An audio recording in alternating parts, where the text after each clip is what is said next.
limitation of this approach is that it's really limited to immutable data. The data and the text have to be invariant throughout the operation of the system. And you have a number of products out there that are using rootkit techniques, believe it or not, hooking the various tables. Some of them are actually even patching the NTOS kernel as it runs. And this kind of goes into the beginning of our talk with is how is it that you determine, is that a rootkit that's doing those changes, or is it a program that you actually want to be running on your system? And that's a very difficult problem. With semantic integrity, we try to take it up a little bit of a level and try and eliminate a lot of these problems by, instead of just looking at the scalar representation, look at a logic expression and make sure that that logic expression remains invariant throughout the operating system. So a good example of what we use with semantic integrity is something that will detect foo and foo2 type attacks where you try to hide a process.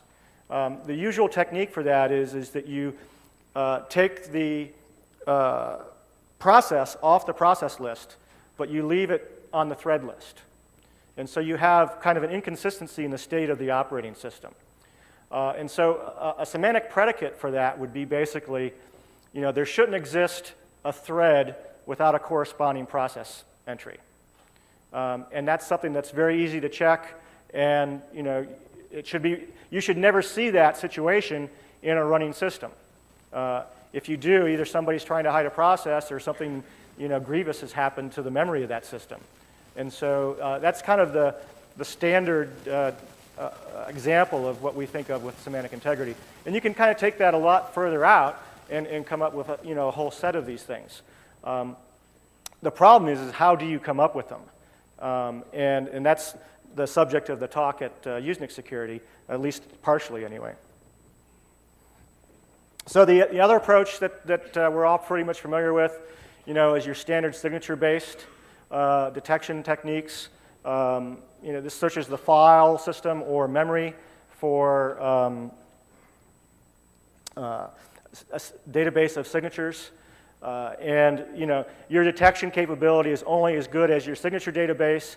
And obviously there's a lifetime associated with that. So if you're not getting constantly updated with your signatures, then you're going to be exposing yourself to a window of vulnerability, if you will, because it's basically a priori, or post priori detection of problems.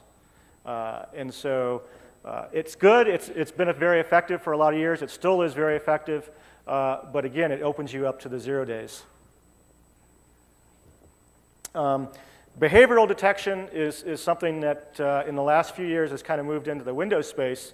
It's actually been talked about for quite some time in the academic literature. Calvin Coe of UC Davis, Stephanie Forrest of University of New Mexico have been looking at behavioral detection for some time. And their standard technique was basically to watch system calls and create a state machine of these system calls and then look for any deviation out of that state machine. Really what it comes down to is they were trying to come up with an approximation for the normal operation of that system. And if you have a very, very constrained system, that's something that's doable, and you won't get many false positives because the operations on that system are very constrained.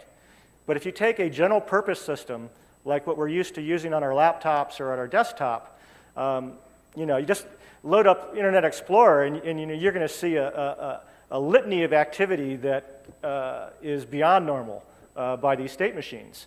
And they basically are littered with false positives as a result of that. And from an academic or theoretical standpoint, nobody's really come up with a very effective behavioral type system. Again, unless you have a very constrained system that's operating under some constraints. So the other approach is the cross-view detection technique, which we talked about earlier. This Rootkit Revealer, I think, does a little bit of this, as do some other. I think RAID does this. A number of other things out there take this kind of approach, where you ask one question, you ask the same question basically in 2 different ways, and now you want to compare the results. If anybody's actually familiar with producing surveys, this is why when you're actually filling out a survey that's been well prepared, you'll think like you've answered the same question 3 or 4 different times. And essentially you have. They've just phrased it in different ways to try and make sure that you're just not randomly checking blocks. And this is essentially the way that cross-view detection works. Ghostbuster Strider did this from a clean boot. The idea was that you would take a picture or snapshot of the system, you'd shut down, you'd boot from a CD-ROM, and you would now compare the questions that you asked from the running system to a clean system that was booted from the CD-ROM and compare the differences. Very effective in terms of catching things. Unfortunately, you have to shut your system down in order to do that, and that's not something that is readily available to everybody. So, all right. So what makes detection so hard? And again, this kind of goes back to asking the crazy person if they're crazy or not. You really, when you have a rootkit on the system, can't trust any answer that system's going to be giving you. And so you have to come up with a way to try and eliminate, make yourself independent of that running system as much as possible so that you make sure that you get basically sound answers.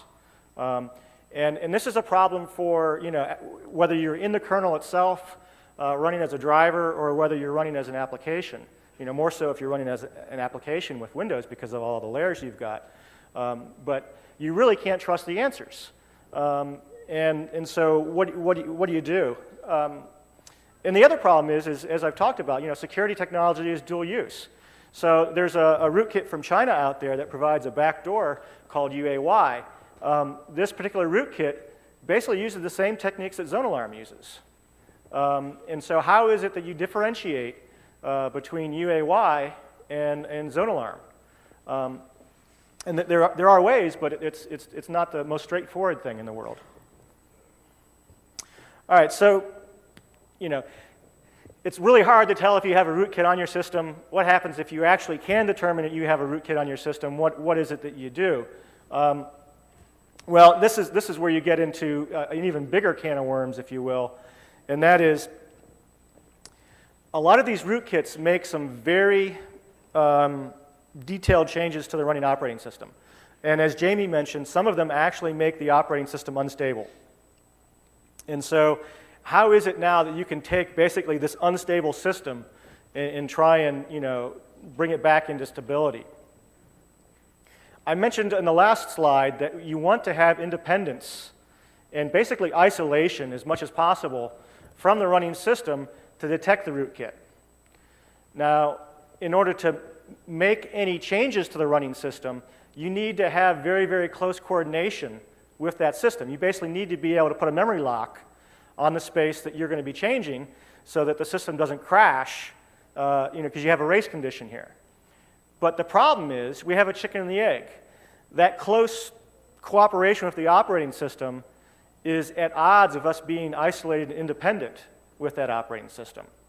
And so there's kind of a balancing act that you have to make here when you want to try and do remediation, if you can. There are going to be some changes that these rootkits make to the running system that pretty much make it impossible to recover from.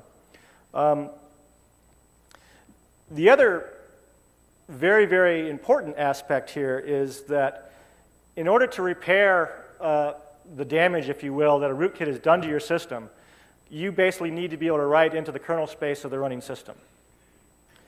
If you're an application or even a driver, you now basically become the ultimate rootkit vector if you can be subverted, because you're going to have unlimited write access to that system. So, again, do you really want to, where's the balance here between opening up a brand new hole, wow, and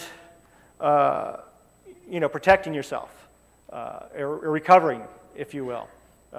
Again, it's not impossible, but it's a very delicate balancing act that you've got to deal with. So, anyway, finishing up. rootware, basically as we define, I mean, we're seeing more and more of these hybrid instances of malware appearing out there on the scene. The threat is evolving, obviously. Obviously, the detection techniques have to evolve as well.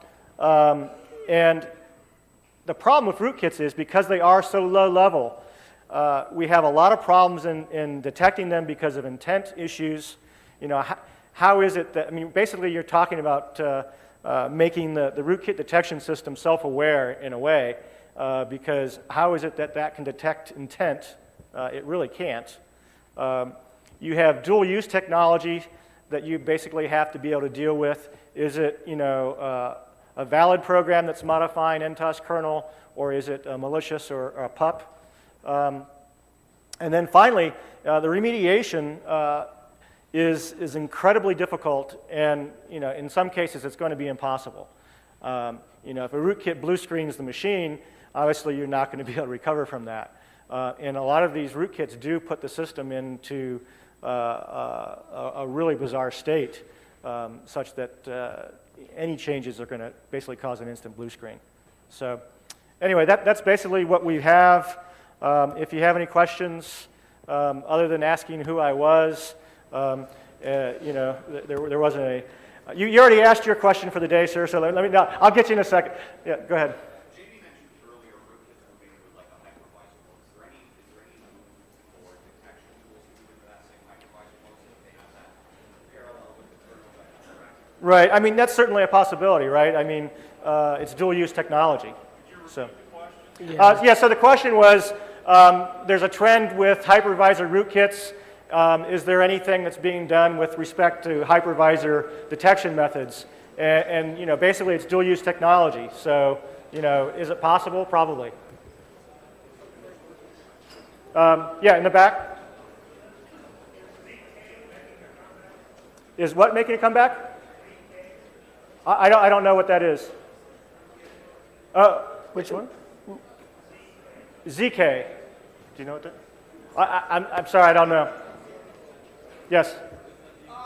Something like RPE takes a lot of files off of an actual Windows system.